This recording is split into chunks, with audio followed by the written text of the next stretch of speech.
পর্ব 543। ভালো খবর খারাপ খবর। বাদশা, আপনি এরকমটা ভাবছেন কেন? আমার মনে হয় না সর্দার আপনার উপর রেগে যাবেন। আপনি তো হেডকোয়ার্টারের গর্ব বাদশা। কথাগুলো বলে জাসমিন নীলকে বারবার বোঝানোর চেষ্টা করছিল। ও চাইছিল যাতে নীলও ওদের সঙ্গে হেডকোয়ার্টারে যায়, কিন্তু নীল পেছন ঘুরে জাসমিনের দিকে তাকালোও না। কুণালকে নিজের পিঠে ফেলে ধীরে ধীরে পাহাড় থেকে নামতে লাগলো আর বলল, আমিও জানি সর্দার আমার উপর রাগ করবেন না, কিন্তু আমরা যে কাজের জন্য এখানে এসেছিলাম সেটা হয়নি, তাই ব্যর্থ হয়ে আমি ওনার মুখোমুখি হতে চাই না। তোমরা যাও, আমি পরে কখনো গিয়ে দেখা করব। নীল কথা বলে বেলপাহাড়ি গ্যাংয়ের হেডকোয়ার্টার যাওয়াটা কাটাচ্ছিল ঠিকই, কিন্তু ওর নম্রতা দেখে আর সরল কথা শুনে বাকিদের মনে নীলের জন্য সম্মান আরো যেন বেড়ে উঠছিল। নীলকে আদর্শ মনে করে সবাই বলাবলি করছিল, আমাদের বাদশাহ সত্যিকারের পুরুষ সিংহ। অন্যদিকে হরিপদ এবং নন্দিতা দুজনেই গভীর ঘুম ভেঙে উঠে পড়েছিল। ওরা বারবার নীলকে ফোন করে যাচ্ছিল, কিন্তু কিছুতেই পাচ্ছিল না। হরিপদ বুঝতেই পারছিল না নীল গেল কোথায়, তাই প্রচন্ড টেনশনে দরজার বাইরে বসে নিজের জামাইয়ের আসার অপেক্ষা করছিল। হরিপদর মনে এই ভয়টাও ছিল যে যদি নীল আর কুণাল এভাবে হুট করে গায়েব হয়ে যায়, তাহলে গাঁয়ের লোকদের ও কি জবাব দেবে। এসব ভেবে দুশ্চিন্তায় ছটফট করতে করতে হরিপদ আর নন্দিতা দেখলো বেহুশ কুণালকে কাঁধে নিয়ে নীল এগিয়ে আসছে। কুণালের অবস্থা দেখে দুজনেই চমকে উঠল। ছুটে গিয়ে বলল, নীল স্যার, আপনি কোথায় চলে গিয়েছিলেন? আর মিস্টার কুণালের এই অবস্থা হলো কি করে? বিস্ময়ে টেনশনে নন্দিতার চোখে যেন জল চলে এলো প্রায়। এদিকে উত্তরে কি বলবে ভাবতে ভাবতে নীল হঠাৎ একটা বাহানা খুঁজে পেল। বলল, আমরা আসলে সকালে ঘুম থেকে উঠে দেখলাম তুমি আর আঙ্কেল গভীর ঘুমে আছো তখনও। কি করব ভেবে পাচ্ছিলাম না, তাই ভাবলাম পাহাড়ে একটা চক্কর কেটে আসা যাক।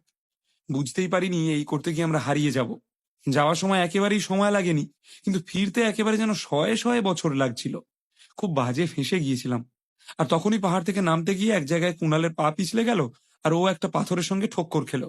তাতেই বেচারা অজ্ঞান হয়ে গেছে।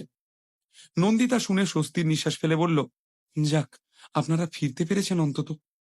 হরিপদও এগিয়ে এসে বলল, জামাই বাবা, জানি এই গায়ে তোমাদের করার মতো তেমন কিছু ছিল না, জায়গাটাও নতুন, কিন্তু তাই বলে এভাবে কিছু না বলে পাহাড়ে ঘুরতে চলে যাবে?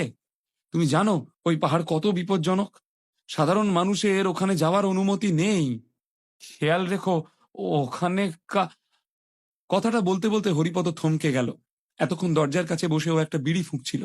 হঠাৎ করে উঠে দাঁড়িয়ে ওখান থেকে চলে গেল। হরিপদর এই আচরণ দেখে নীল ভ্যাবাচাকা খেয়ে গিয়েছিল, কারণ ও যখন থেকে এসেছে হরিপদ ওকে খুবই সম্মান দিয়েছে, ভালোবেসে নরম গলায় ওর সঙ্গে কথা বলেছে। কিন্তু যেই ও শুনল নীল পাহাড়ের উপর ঘুরতে গিয়েছিল, তখন থেকেই হঠাৎ ওর গলার সুরটা যেন কঠিন হয়ে উঠেছিল। এর কারণটা কি? নন্দিতারও মুখ শুকিয়ে গিয়েছিল। কোনো রকমে বলল, ওয়েলকাম টু প্রিমিয়াম স্টোরি। অনেকেই আমাকে চেনেন, দীর্ঘদিন যাবৎ আমি ইউটিউবে ভিডিও দিয়েছি। বারবার চ্যানেল ডিলিট হয়ে যাওয়ার কারণে এখন আমি ফেসবুকে শিফট করেছি। যদি আপনারা ইউটিউব থেকে ভিডিওটা দেখে থাকেন তাহলে বুঝে নেবেন কেউ ফেসবুকে আমার থেকে কপি করে ইউটিউবে আপলোড করছে। সরাসরি ফেসবুক থেকে বস দুনিয়া যার বসে এই সিরিজের সকল পর্ব দেখতে ফেসবুকে গিয়ে টাইপ করুন premium story/fb। এর স্পেলিং আমি থাম্বনেইলে দিয়ে দিয়েছি। প্রিমিয়াম স্টোরি পেজটি ফলো করুন, তাহলে ভিডিও ছাড়ার সাথে সাথে আপনি পেয়ে যাবেন। ধন্যবাদ সাথে থাকার জন্য। নীল স্যার, মিস্টার কুণালকে নিয়ে ভেতরে চলুন, আমি আপনাকে সাহায্য করে দিচ্ছি। নীল কনফিউজড মুখে জিজ্ঞেস করল, নন্দিতা, তুমি আর আঙ্কেল ঠিক আছো তো? নন্দিতা বলল, হ্যাঁ, আমি একদম ঠিক আছি, শুধু আমার একটা কথা মনে পড়ল। নীল প্রশ্ন নিয়ে তাকালে নন্দিতা উত্তর দিল, আপনি বোধহয় জানেন না স্যার, কিন্তু বেশ কিছুদিন আগে আমাদের গ্রামে একটা ট্যুরিস্টদের দল ঘুরতে এসেছিল। ওরা এই পাহাড়টাকে নিয়ে গবেষণা করতে এবং একটা ডকুমেন্টারি বানাতে চেয়েছিল, কিন্তু যারাই ওই পাহাড়ের ভেতরের রাস্তায় ঢুকেছিল তাদের মধ্যে একজনও ফেরত আসেনি। গাঁয়ের লোকেরা অনেক বুঝিয়েছিল ওদের না যেতে, কিন্তু কেউ আমাদের কথা শোনেনি, তাই সবাই একসাথে মারা গেল। তাই এখন আর আমরা কেউ ওই পাহাড়ের দিকে যাই না, কাউকে যেতেও দিই না। গাঁয়ের লোকদের ধারণা যে ওই পাহাড়ে যাবে সে আমাদের পূর্বপুরুষদের আত্মার শান্তি ভঙ্গ করবে, আর তার ফলেই শুরু হবে মৃত্যুর তাণ্ডব। সবাই আলাদা আলাদা লজিকে বিশ্বাস করে, কিন্তু সবাই মানে ওই পাহাড় বিপজ্জনক। তাই প্লিজ আপনিও এটা একটু খেয়াল রাখবেন। খুব শান্ত গলায় নন্দিতা সবটা বোঝালো নীলকে। এটা শুনে নীলও একদম শান্ত হয়ে গেল। ওর মনে পড়ল ওই পাহাড়ে ওর আর কুণালের সঙ্গে কি কি হয়েছে। প্রথমে সবুজ আঁশের 5 বিষাক্ত মাকড়সার সঙ্গে মোকাবিলা করতে হলো, যা সাধারণ মানুষের পক্ষে করা সম্ভবই না। তাই প্রথম ধাপেই তারা মরবে, এটা স্বাভাবিক। সেদিন রাত 10টা নাগাদ কুণালের জ্ঞান ফিরল। পরের দিন সকাল 7টায় নীল, কুণাল আর নন্দিতা শহরে যাওয়ার জন্য বেরিয়ে পড়ল। তবে যাওয়ার আগে নন্দিতা হরিপদকেও বলল কয়েকদিন ওর সঙ্গে শহরে গিয়ে থাকতে। এর উত্তরে হরিপদর বলা কথাগুলো শুনে নীল খুব ইমোশনাল হয়ে পড়ল, কারণ হরিপদ মেয়ের হাতটা ধরে বলেছিল, অত বড় শহরে আমার মতো বুড়ো গিয়ে কি করবে? তুই কেন আমাকে নিয়ে গিয়ে তোর জীবনে ঝামেলা বাঁধাচ্ছিস মা? আমি গেলে তো আমাকে নিয়ে সত্যিই একটার পর একটা ঝামেলা লেগেই থাকবে। আর তুই তো জানিস এই গ্রামেই জন্ম আর এই গ্রামেই মরতে চাই। তাই বলছি তোরা যা, আমি এখানেই বেশ ভালো আছি। আর মাঝে মধ্যে তোদের বেশ একটা ঘোরার জায়গাও হয়ে যাবে। এদিকে কলকাতায় পৌঁছানোর পর নীল নন্দিতাকে 2 দিনের ছুটি দিয়ে দিল আর কুণালকে লাহা পরিবারের ভিলায় নিয়ে গেল। রাতে অনেকটা দেরি হয়ে গিয়েছিল বলে সেই রাতটা নীল ওখানেই থাকার সিদ্ধান্ত নিল। সেখানেই বসে ও নিজের ব্যাগ থেকে সেই প্রাচীন পুঁথিগুলো বের করলো আর পারিজাত ফুল দিয়ে আদ্রিতার জন্য ওষুধ বানানোর প্রক্রিয়াটা শিখতে লাগলো। তবে তাড়াহুড়ো করে বেরোনোয় নীল নিজের ফোনের চার্জারটা আনতে ভুলে গিয়েছিল, তাই ওর ফোনটা সুইচ অফ হয়ে যায়।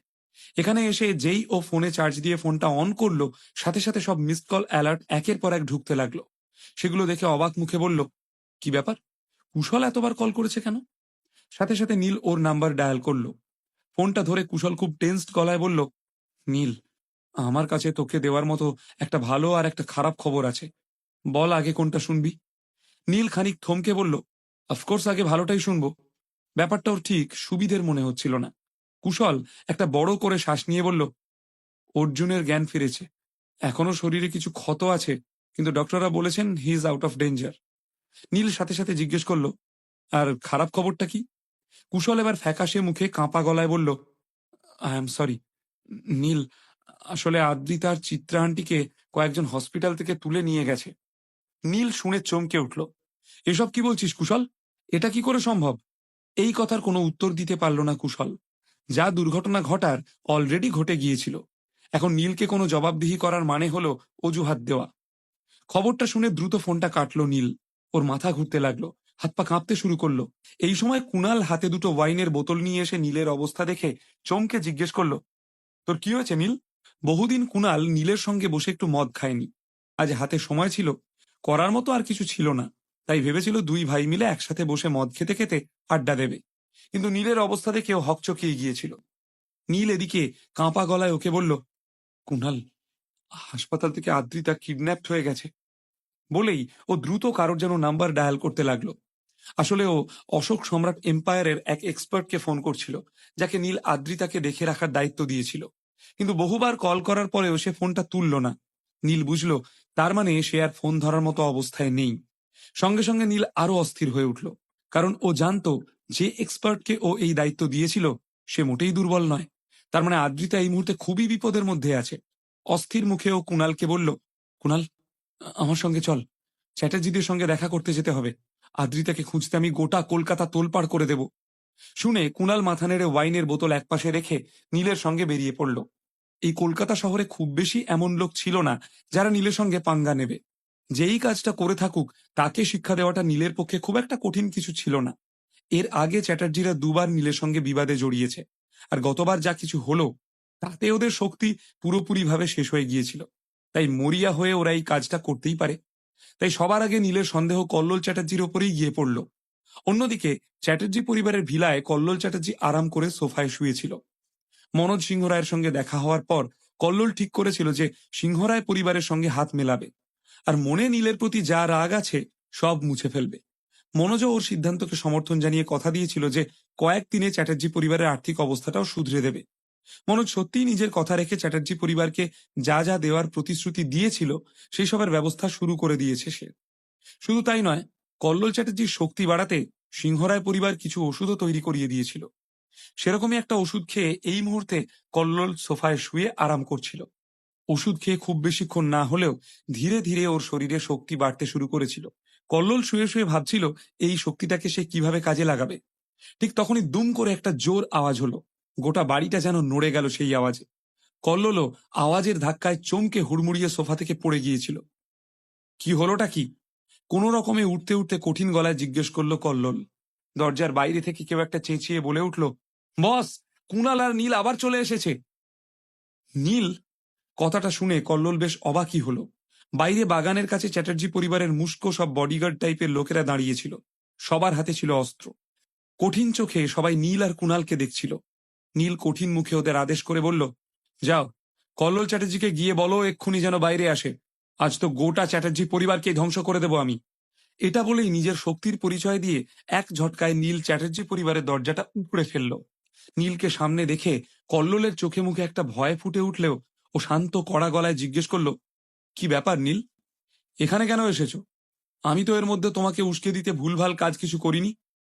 শেষবার নীলের সঙ্গে দেখা হওয়ার পর থেকে কল্লোল সত্যিই নিজের ভিলা থেকেই বেরোয়নি। সে ভয় পাচ্ছিল যে বেরোলে নীল ওর ওপর হামলা করে ওকে মেরে দিতে পারে। তাই নিজের বাড়িতেই সবচেয়ে বেশি সুরক্ষিত বোধ করছিল। কিন্তু তারপরেও নীল নিজেই দুবার ওর বাড়িতে এলো এবং প্রতিবারের মতো ওকে ভয় দেখাতে লাগলো। আজও নীল কঠিন মুখে বলল, আমার স্ত্রীকে চুপচাপ আমার কাছে ফিরিয়ে দাও। কথাটা বলার সময় নীলের দু চোখ যেন আগুনের মতো জ্বলছিল। এদিকে কল্লোল হতভম্ব মুখে বলল, তোমার স্ত্রী? সে বুঝতেই পারছিল না নীল বলতেটা কি চাইছে। নীল এবার কড়া গলায় জিজ্ঞেস করলো, তুমি আমার স্ত্রীকে হাসপাতাল থেকে কিডন্যাপ করাওনি বলতে চাও?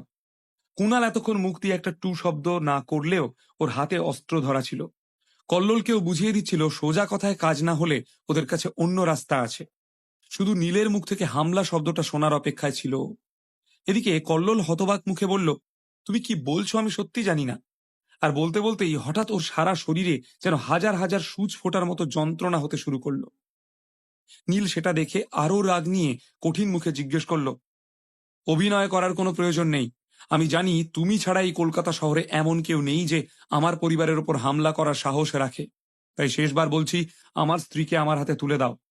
কথাটা বলেই নীল নিজের ব্যাগ থেকে তরোয়াল বের করে নিল। রাগী লাল চোখে ও হামলা করতে প্রস্তুত হলো।